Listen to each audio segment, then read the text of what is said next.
You got to protect that money that you made when you were on CAT. There's always ways to make your money work for you. You have to think about it end game. I'm making all this money, but remember, half of it is gone. You got to tell it what to do, otherwise it's going to disappear. Before the crowbar was invented, most crows just drank at home. There's only one company that provides E&O and general liability insurance solely to the claims industry, and that's Kaplik. They even have drone and cyber coverages. Download the free guide all about the different kinds of insurance that you, as the adjuster, should carry at cplic.net/adjustertv. One of the classes that I teach is about money management. And so in money management, as a CAT adjuster, the day one that you get that job, you're working yourself out of a job. Your goal is to get to zero. Now, your goal is to make that number get as high before you get to zero as you possibly can. But that's how you become profitable. And then as soon as you hit zero, you're going and looking at other IA firms, or, hey, where's the next event? Or oh, I'm so tired, can I go home and rest for 2 weeks? Can I afford that? Yeah. So money management is a huge factor. Yeah. And so, don't go out and buy, I got my first storm. I'm a brand new adjuster. What do I do with this first massively big check I got? I can tell you right now, you save part of it back for paying taxes, and then you pay your expenses, pay yourself, and put the rest of it aside. Don't spend it. Yep. We get these, hey, I'm going to be making this money forever. No, you're going to be making that money for about 4 weeks, maybe 5, and that money's going to trickle down. And so you need to understand that you're going to have to manage that large block of money, and then it has to last you. And so the last thing you want to do is start taking on expense. You want to pay off old debt and get rid of that. We'll talk about that later. But you just want to manage what you have and, become a good steward now for yourself. You got to be an advocate for yourself when you're on your own business. Yeah. And I tell people, a lot of those things, and I tell them also, especially for CAT adjusters, when you're doing basically seasonal work, and it's that you can call it feast or famine, but that only means you're like making a lot of money and then you're not making any money and then making a lot of money. So it's does this right through the year, but it's the lump is in the middle of from April to October-ish, right? So I tell people, listen, like you said, you have to peel off, have a separate account for your taxes, and then you've got to you can't just go to the beach for the rest of the year.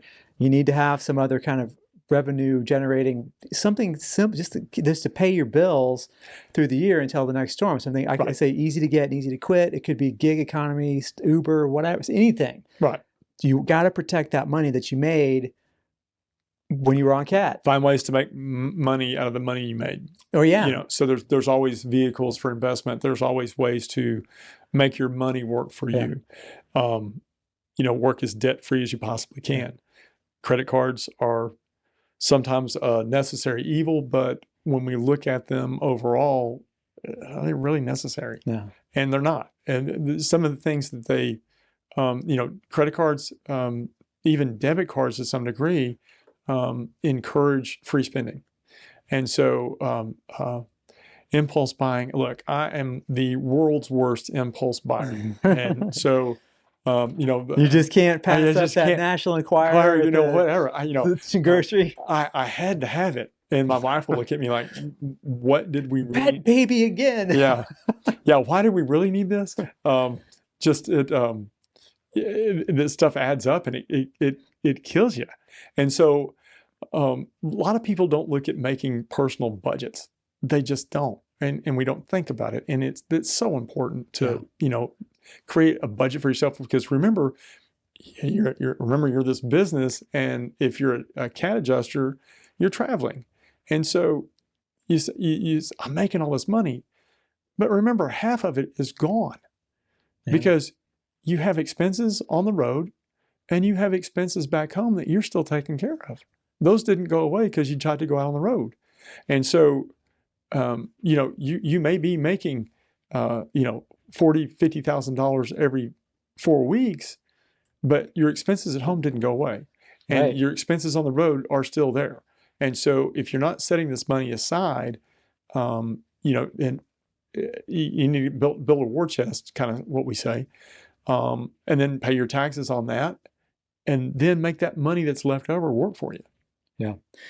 Yeah. And so you have to think about an end game, right? So, because you're not going to be an adjuster forever. You will, there will become a point where, whether it's 3 years in or 6 years in or 20 years in or 30, whatever it is, where you're like, I got to go do something else, right? I want to, I want to move up and out of this into something that's just a regular salary job, or whatever. But especially if you're doing CAT or even daily, I mean, you're making a considerably larger amount of money, and have a plan for it aside from even just saying, well, I'm just going to save it.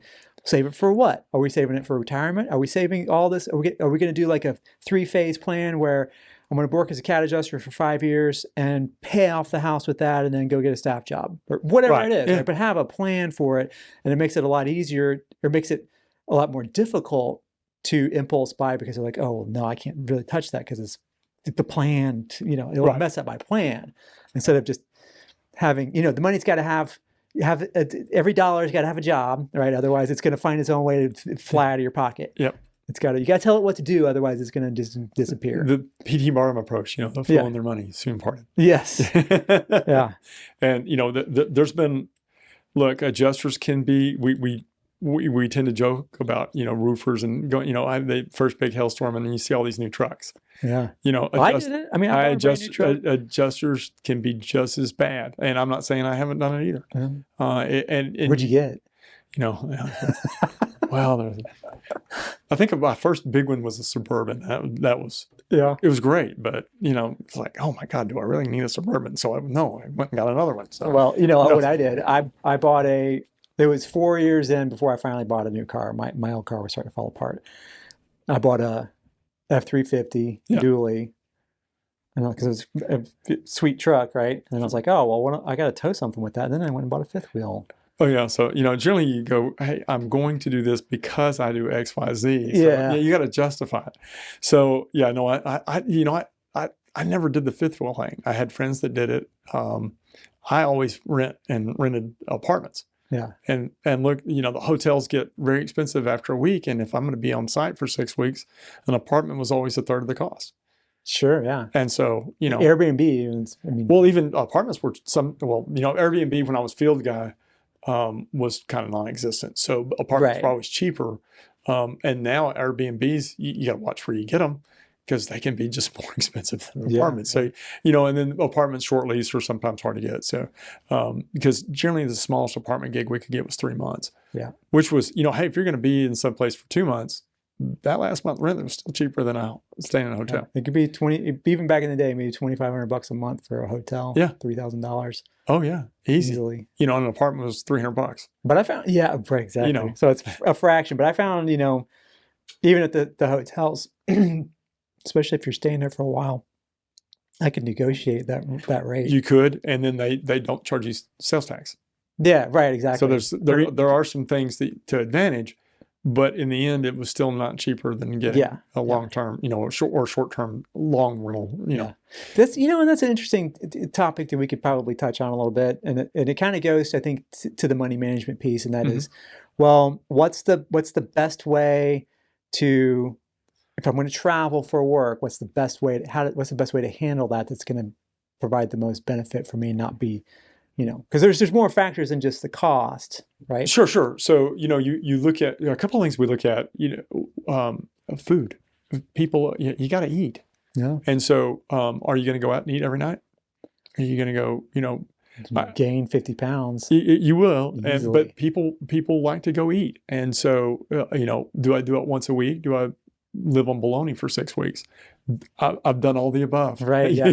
Totally. I have found that if you do stuff that you can do, in a hotel room or an apartment, if you can get them to a hotel, they'll give you a fridge sometimes, and do things in your room, and then pick one night a week and go meet with friends or whatever. You're not talking about claims. Make it a quick meal and come back. I was one of the ones that I did things. I had a schedule. I'm OCD about things, and so I would do things every night. I would come in. I actually wrote my field my claims in the field, so I didn't have to have all this paperwork at night, turn in law files. That's a whole other topic. I love that topic. Yeah, it's a good topic. But would work 6 days a week and always turn files in every day. And then on Sundays, I took that as I would do some stuff, prep for the coming week ahead, arrange routes or things like that. But I was not writing files, and I would get laundry done, and I would go out and eat a meal that way as well. Sure. Call home, do things like that. If my wife had come to stay with me, then we would go do stuff with the kids on that day. So I had always had one day of the week, and I was still able to close between 35 and 45 claims a week. Yeah. Oh, So, yeah. and it was like clockwork, and very, very lucrative. Yeah. Because the more you close, the more you're going to make. Yeah, it's a volume play. Learn the hard truth about making $200,000 and beyond as an adjuster in this next video right here.